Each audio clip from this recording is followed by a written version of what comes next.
Hello, this is Mike Swanson. We're on the website Wall Street Window. I want to talk about uh, what's happening in the market today. And, the market is down.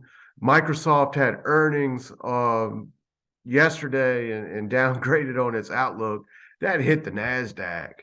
But down days in the market aren't necessarily money losing days for everybody because there's sectors that are up today. And the thing is, a down day in the market is usually the best time to really drill down and see where the strength is inside the stock market. The sectors and stocks that go up on down days are typically the market leaders. That's where the money's going. And it doesn't matter if you're an investor or a day trader, that's where it's the best place to be involved in. And I'm going to show you where that's happening. First of all, most people don't pay attention to this at all. If you have a Robinhood app, there's no information on it but the daily price gyrations. And here, that's what most people try to trade. The popular stocks, the stocks that everyone else owns on the app. And that's where the money went. And that's why they're in them. That's not where the money of the buys are really happening today.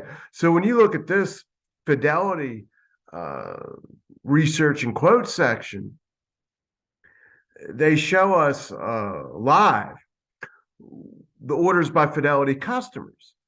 And the number one stock traded and sold today is Tesla. Number two is Microsoft. Next is Amazon. Now, this isn't where the real buying is happening, though. This, though, is where the individual traders are most involved trying to day trade. It's Tesla. Every single day, Tesla is at the top here. But is Tesla a stock you should be buying? Well, my favorite indicator to answer that question is on the bottom of this chart. It's the Tesla divided by the price of the S&P 500 ratio. It's a relative strength ratio, dividing the price of one thing by another. And when this goes up, it means that Tesla is outperforming the S&P 500. Tesla is going up more than the S&P 500 when it goes up. And when it goes down less. That is the exact type of situation you want to be involved in. Your goal, if you want to be a winner in the markets, is to beat the market averages, to beat the performance of S&P 500. Tesla has been doing the exact opposite for well over a year. And yes, even though Tesla has bounced this year, it's still below the 50-day moving average. It's still below the 150-day. It's still below the 200-day moving average. And the relative strength ratio has barely gone up at all. What you want to be in are stocks that relative strength has been trending up for the past couple of months, that are leaders on the rally, not simply volatile gyrating stocks, that make big swings up and down every day. You want things making sustainable moves, things that broke out, things that are leading the market up, things that are up today, even when the market is down. So where are those opportunities? That's the big question. And to figure that out, I use more sophisticated stock trading software called TC 2000, Telechart 2000. And what I want to do is load it up for you, and we can get a better idea of what's really happening now today. So when we look at this, it divides up the entire stock market into 142 industry indexes. And this is what's happening today.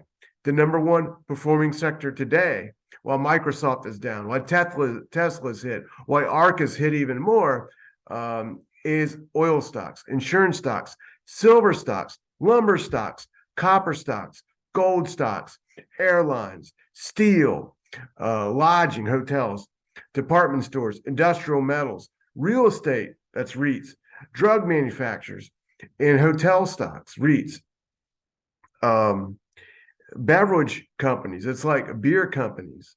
Now, the thing is, these stocks, these aren't just the best performing stocks today, but they've been the best performing stocks in the stock market with sustainable gains since Labor Day. They are the leaders on this rally.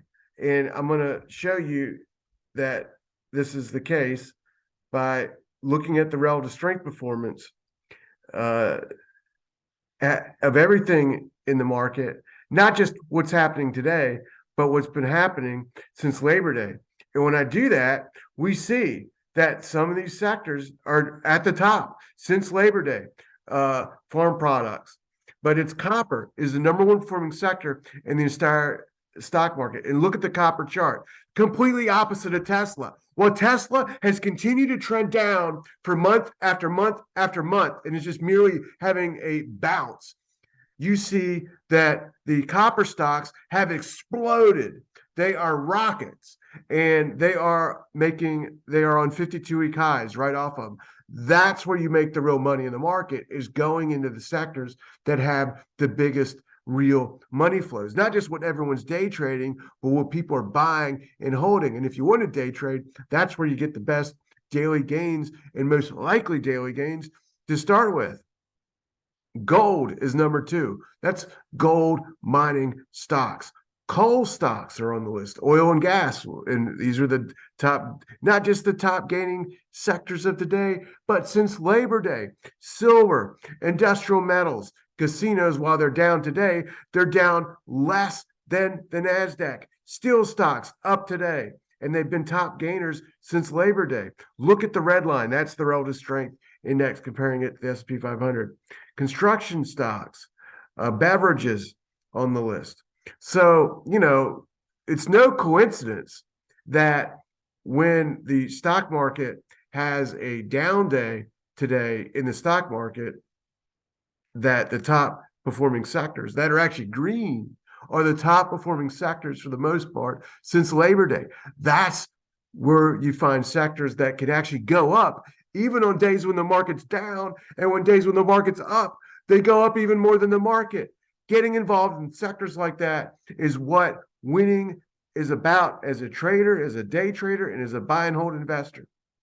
And that's what I try to get focused on, and you focused on in the video updates I do. So if you like that type of analysis, hit the like button.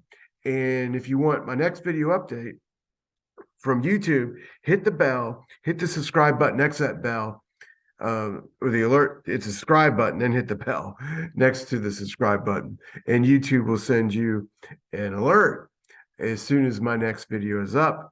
And I'll be talking with you later.